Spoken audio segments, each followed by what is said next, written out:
So magandang araw sa lahat, no. Ito muna yung gagawin muna natin ngayon. Welding lang muna tayo. Ano to? Muffler pala to. Muffler ng multicab lang naman. So siyempre wala naman tayong welder. So tayo lang atitira para naman magkapira tayo. So yun, no, yung multicab pala to is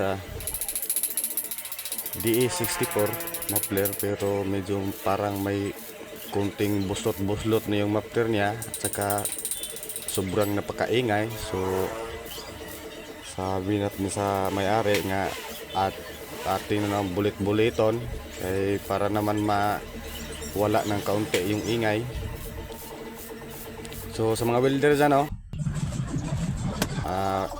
alam nila to kasi yung mga welder naman talaga ang dapat tumira nito.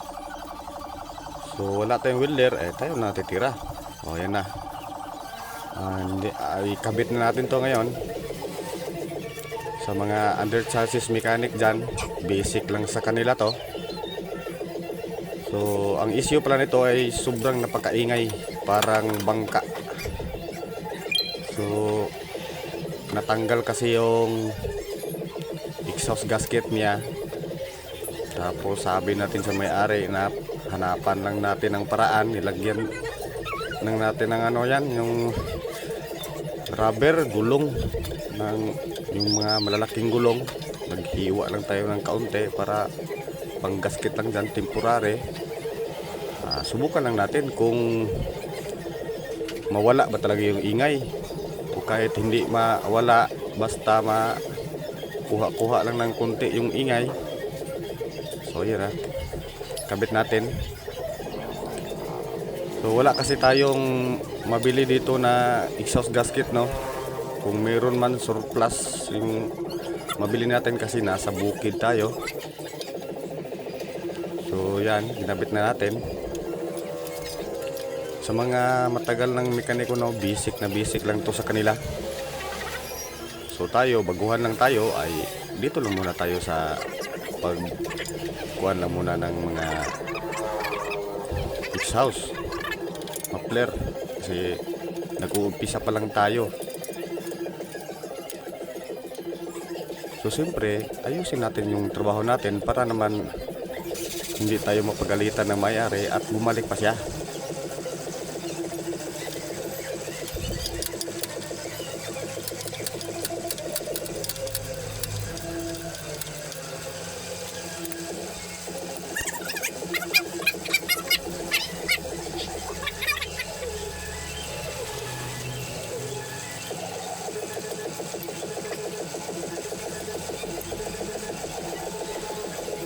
So ito, bilisan natin ng konti kasi yung may-ari nasa labas, nag-aantay kasi may lakad pa daw sila. Ay siyempre kung ano yung sabi ng may-ari, yun ang gagawin natin, pero huwag naman masyadong madali kasi baka mag-back job tayo dyan kung anong mangyari dyan. So sa mga ganitong trabaho wala naman talagang back job to kasi simple lang naman talaga to. Kaibigan naman natin yung may-ari, so sabi natin, gagawin natin. So yan, no, ginamitan na natin ng maraming tuyok-tuyok dyan para mahigpit talaga kung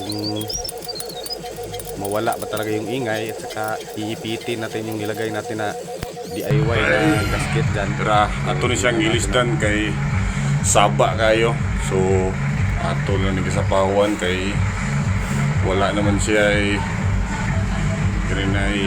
exhaust gasket. So tara, no, parang ibulit gini ha, tanaw na to, di baka namuhunga o niya dapita. So ato lang i-testingan ron kung ma-okay ba siya. So, saba magkaayo, mura magbaruto. So para atong kauban sa gawas, no, atong chip para dito galahi po siya unit iyaha tagsa may karon muni nga hinay lang.